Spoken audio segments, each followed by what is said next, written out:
इस वीडियो में हम वैद्युत चुंबकीय प्रेरण के बारे में चर्चा करेंगे। तो चलिए शुरू करते हैं। आपने अभी तक पढ़ा है कि विद्युत धारा के कारण चुंबकीय क्षेत्र उत्पन्न होती है। तो क्या इसके विपरीत स्थिति में भी संभव है? आइए देखते हैं। सन 1931 में वैज्ञानिक माइकल फैराडे ने एक अद्भुत खोज की। उन्होंने देखा कि एक गति कर रहा चुंबक की सहायता से हम विद्युत धारा उत्पन्न कर सकते हैं। तो चलिए एक क्रियाकलाप से इसे समझते हैं। हम एक कुंडली, जिसे अंग्रेजी में कॉइल कहते हैं, लेते हैं, जिसके बहुत ज्यादा फेरे हैं, मतलब टर्न्स हैं। कुंडली को हमने गैल्वेनोमीटर से जोड़ दिया है। गैल्वेनोमीटर से हम पता लगा सकते हैं कि कुंडली में विद्युत धारा है या नहीं।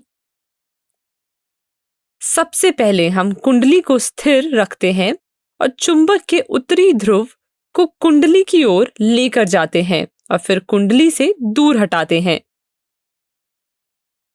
हम देखेंगे कि गैल्वेनोमीटर में सुई में विक्षेपण होगा। जैसे ही चुंबक गति करना बंद करेगा, हम देखेंगे कि गैल्वेनोमीटर में विक्षेपण शून्य हो जाएगा। हमने इस प्रयोग में 3 महत्वपूर्ण परिणाम देखे।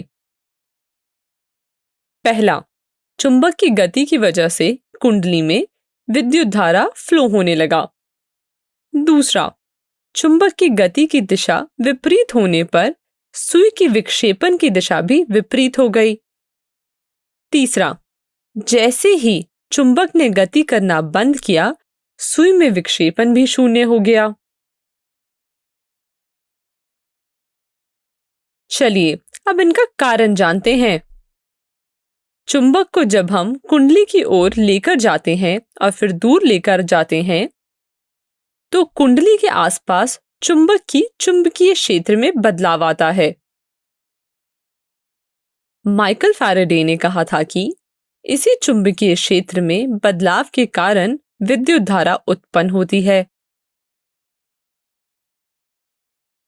और जब चुंबक गति करना बंद कर देता है तो चुंबकीय क्षेत्र में कोई बदलाव नहीं आता है। इसलिए धारा शून्य हो जाती है और जिस कारण गैल्वेनोमीटर की सुई में भी विक्षेपण शून्य हो जाता है। और यहाँ पर सुई में विक्षेपण की दिशा विद्युत धारा की दिशा बदलने के कारण बदल रही है। चलिए अब हम चुंबक को स्थिर रखते हैं और कुंडली की गति कराते हैं। क्या आप बता सकते हैं कि इस स्थिति में करंट उत्पन्न होगा या नहीं? कृपया सोचिए और अपने सहपाठियों के साथ चर्चा कीजिए। देखते हैं कि क्या होता है। आप देखेंगे कि इस स्थिति में भी कुंडली में विद्युत धारा मतलब करंट उत्पन्न होगा, जो कि आपको गैल्वेनोमीटर में विक्षेपण से दिख रहा है। आपने इस क्रियाकलाप से क्या सीखा? आपने सीखा कि चाहे चुंबक गति करे या कुंडली गति करे, विद्युत धारा तो दोनों स्थितियों में उत्पन्न होगी, क्योंकि दोनों ही स्थितियों में कुंडली के आसपास की चुंबकीय क्षेत्र बदल रहा है। माइकल फैराडे ने इस प्रक्रिया को वैद्युत चुंबकीय प्रेरण, जिसे अंग्रेजी में इलेक्ट्रोमैग्नेटिक इंडक्शन कहते हैं, और इस प्रक्रिया में उत्पन्न हुए विद्युत धारा को प्रेरित धारा मतलब इंड्यूस्ड करंट का नाम दिया। हम आने वाले वीडियो में इस विषय पर और विस्तार से चर्चा करेंगे। इससे पहले हम आगे बढ़ें, आप अपनी कॉपी में सारे महत्वपूर्ण पॉइंट लिख लीजिए।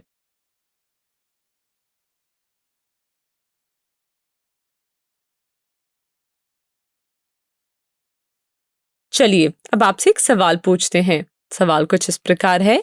जब किसी क्षण चुंबक के उत्तरी ध्रुव को कुंडली के पास लाया जाता है, तो गैल्वेनोमीटर की सुई दाईं ओर विक्षेपित हो जाती है।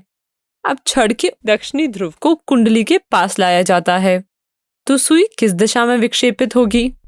सोचिए और इसका जवाब अपनी कॉपी में लिखिए।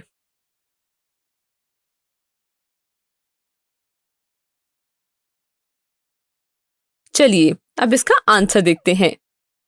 इसका आंसर है गैल्वेनोमीटर की सुई बाईं ओर विक्षेपित हो जाएगी। अब हम अगली वीडियो की तरफ बढ़ते हैं। धन्यवाद।